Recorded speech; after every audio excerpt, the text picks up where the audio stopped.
जब हम लाओ से को समझेंगे तब हमारे ख्याल में आएगा कि वो कहता है जो समर्पण कर सकता है, छोड़ सकता है, सरेंडर कर सकता है, वही विराट सत्य को पाने के लिए अपने भीतर जगह बना सकता है। तर्क पुरुष का लक्षण है, संघर्ष उसका लक्षण है, समर्पण और तर्कहीन आस्था या कहें श्रद्धा स्त्रीण चित्त का लक्षण है। वो जो अंतर्दृष्टि है, इंट्यूशन है, वो श्रद्धा के बीच पैदा होती है, भरोसे के, ट्रस्ट के बीच पैदा होती है। अगर पुरुष को श्रद्धा भी करनी पड़े तो वो करनी पड़ती है, वो उसके लिए सहज नहीं है। वो कहता है अच्छा बिना श्रद्धा के नहीं हो सकेगा तो मैं श्रद्धा किए लेता हूं, लेकिन की गई श्रद्धा का कोई मूल्य नहीं। और जब कोई श्रद्धा करता है तो भीतर संदेह बना ही रहता है। की गई श्रद्धा का अर्थ ही यह होता है कि संदेह भीतर मौजूद है। गहरे में संदेह होगा, ऊपर श्रद्धा होगी। नसरुद्दीन अपने बेटे को जीवन की शिक्षा दे रहा है। वो उससे कहता है कि इस ऊपर की सीढ़ी पे चढ़ जा। वो बेटा पूछता है कारण क्या जरूरत है? नसरुद्दीन कहता है ज्यादा बातचीत नहीं, श्रद्धा पूर्वक ऊपर चढ़। वो लड़का बेचैनी से ऊपर चढ़ता है। ऊपर जब वो पहुंच जाता है सीढ़ी पर तो नसरुद्दीन कहता है ये मेरी बाहें फैली हैं तो कूद जा।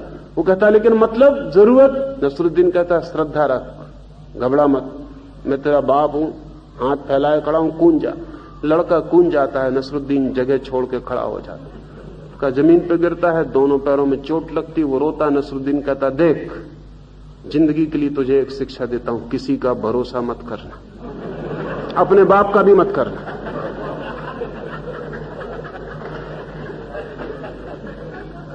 अगर जिंदगी में जीतना है भरोसा मत करना। भरोसा किया कि हारा।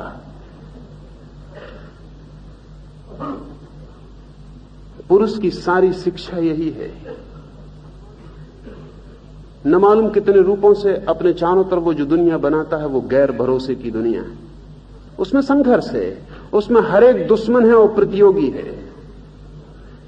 स्त्रीण चित्त के लिए भरोसा बहुत सहज है, लेकिन स्त्री की भी शिक्षा हम पुरुष के द्वारा दिलवाते हैं। और स्त्री को भी जो सूत्र सिखाए जाते हैं वो पुरुषों की पाठशाला में सिखाए जाते हैं। इसलिए स्त्री को भी पता नहीं कि स्त्रीण चित्त क्या है। और इसलिए कई बार जब स्त्री पुरुष की शिक्षा में शिक्षित हो जाती तो पुरुष से भी ज्यादा संदेहशील हो जाती। नया मुसलमान जैसा मस्जिद की तरफ ज्यादा जाता है, वैसे स्त्री जो पुरुष की शिक्षा में दीक्षित हो जाती है वो पुरुष से भी ज्यादा संदेहशील हो जाती है। अन्यथा संदेह स्त्री का स्वभाव नहीं है, सहज स्वीकार उसका स्वभाव है। ऐसा उसे करना नहीं पड़ता, ऐसी उसकी प्रकृति है। ऐसा भरोसे में जीना उसका ढंग ही है, उसके जीवन का ढंग ही है। The very way of life. उसके खून और उसकी हड्डी और मांस मज्जा में भरोसा है।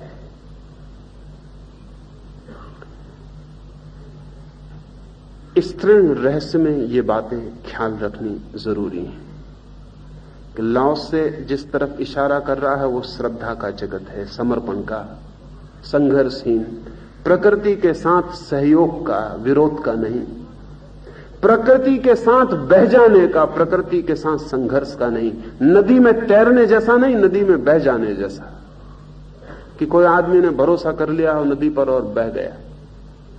तैरता भी नहीं है, किसी किनारे पर पहुंचने की आकांक्षा भी नहीं, नदी जहां पहुंचा दे वही मंजिल है, ऐसी भरोसे से भरा हुआ बहा जाता है। लाओस से कहता था जब तक मैंने सत्य को खोजा तब तक पाया नहीं, जब मैंने खोज बंद कर दी और बहना शुरू कर दिया उसी दिन मैंने पाया कि सत्य सदा मेरे पास था। मैं खोजने में अटका था इसलिए दिखाई नहीं पड़ता। लाओस से कहता था मैं एक सूखे पत्ते की तरह हो गया, हवा जहां ले जाती वहीं जाने लगा। बस उसी दिन से मेरे अहंकार को कोई जगह ना रही, उसी दिन से मैंने जान लिया परम सत्य क्या है।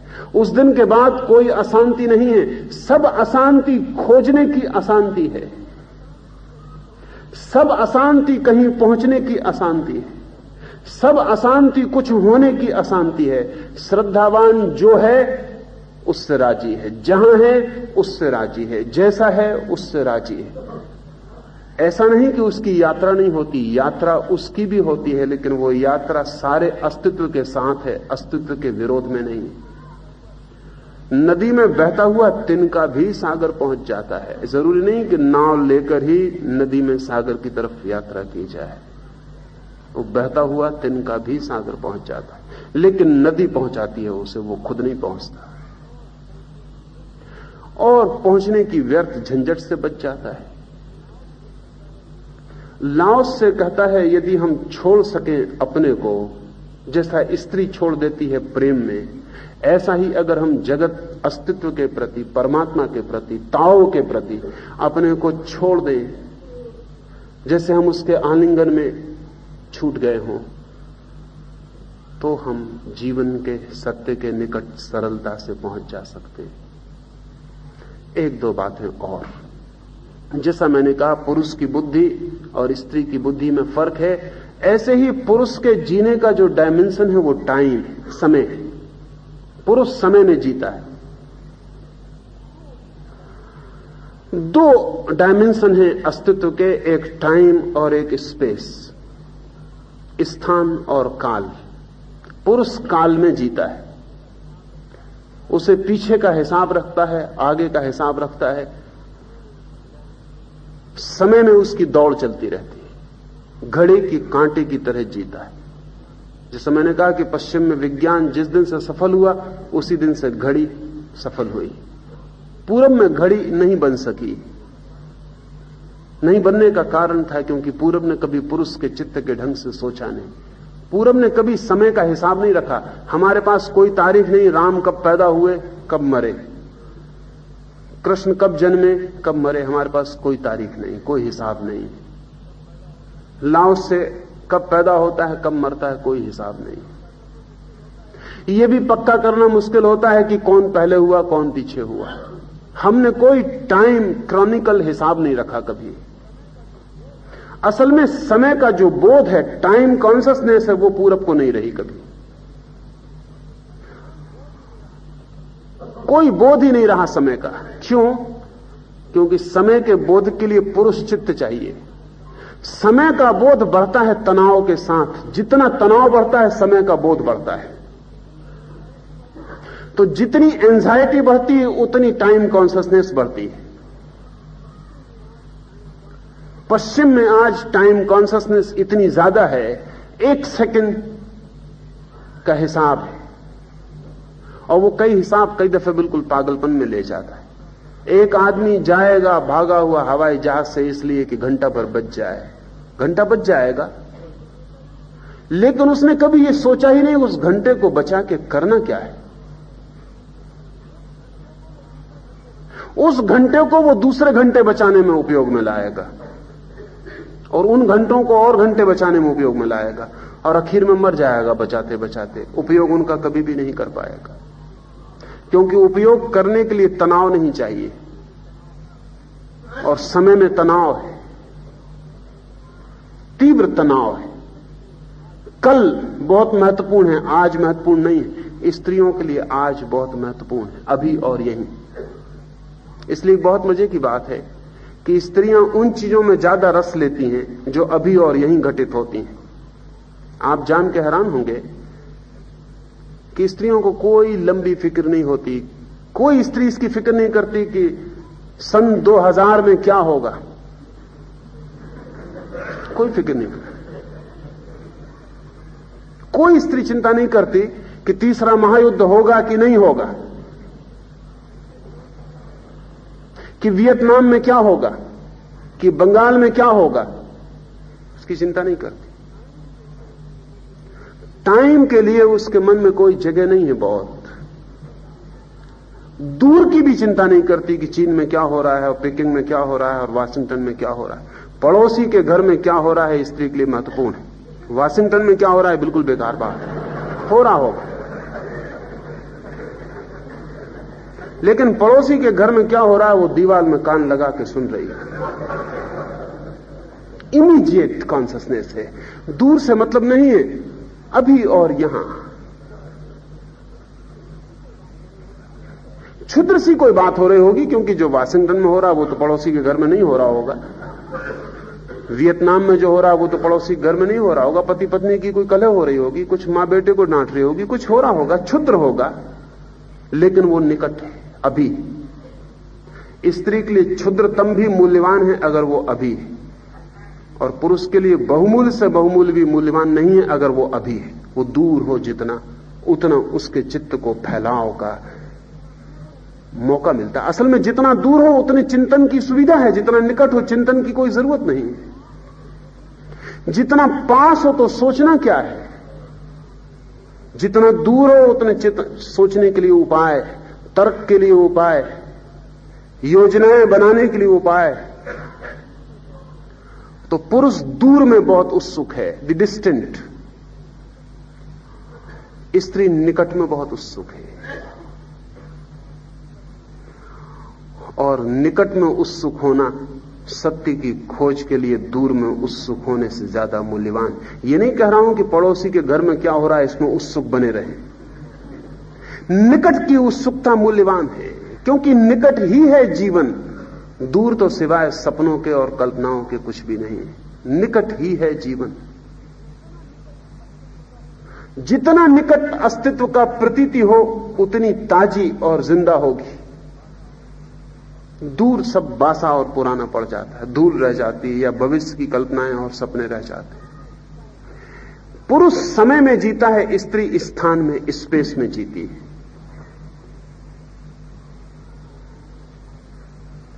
ये संयोग आपको ख्याल में शायद ना आया हो कि घर पुरुष ने नहीं बनाया, स्त्री ने बनाया।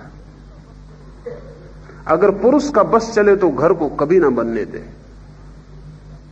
क्योंकि घर के साथ पुरुष सदा ही बंधा हुआ अनुभव करता है निकट से, दूर की यात्रा कमजोर हो जाती। पुरुष जन्मजात खानाबदोश है, आवारा है, जितना दूर भटक सके।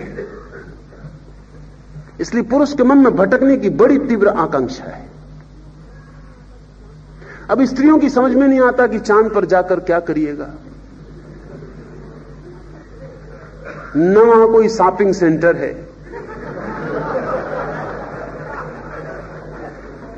शॉपिंग भी नहीं की जा सकती, चांद पर जा किस लिए रहे। क्या आपको पता है कि आज अमेरिका में जो एस्ट्रोनॉट्स हैं, अंतरिक्ष यात्री हैं, वो सर्वाधिक प्रतिष्ठित लोग हैं। लेकिन आपको पता भी नहीं होगा, ख्याल में भी नहीं आया होगा कि एस्ट्रोनॉट्स की पत्नियों का डाइवोर्स रेट डबल है आम नागरिक से। अमेरिका में आम नागरिक जितना डाइवोर्स करता है उससे दुगना डाइवोर्स एस्ट्रोनॉट्स की पत्नियां कर रही हैं। क्यों? क्योंकि जो इतने दूर में उत्सुक हैं वो पत्नियों में उत्सुक नहीं रह जाते। जिनकी उत्सुकता चांद में है, पत्नी को अखबार तक से पीड़ा होती है कि तुम अखबार पढ़ रहे हो उसकी मौजूदगी में, दूर चले गए।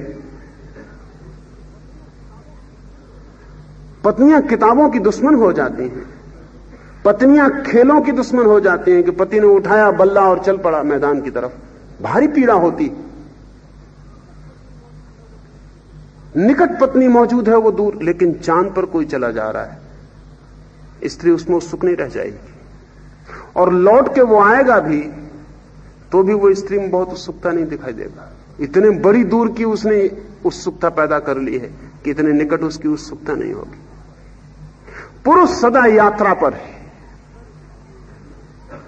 घर स्त्रियों ने बनाए, इसलिए घरवाली वही कहलाती, चाहे पैसा आप खर्च करते हो, इससे कोई फर्क नहीं पड़ता। घर की मालकिन वही है, घर उसने बनाया, खूंटी उसने गाड़ी, आप सिर्फ उसमें बंधे हुए अनुभव करते हैं। मैं भी एक व्यक्ति का आत्मचरित्र पढ़ता हूं। उसने लिखा है कि मेरी बड़ी मुसीबत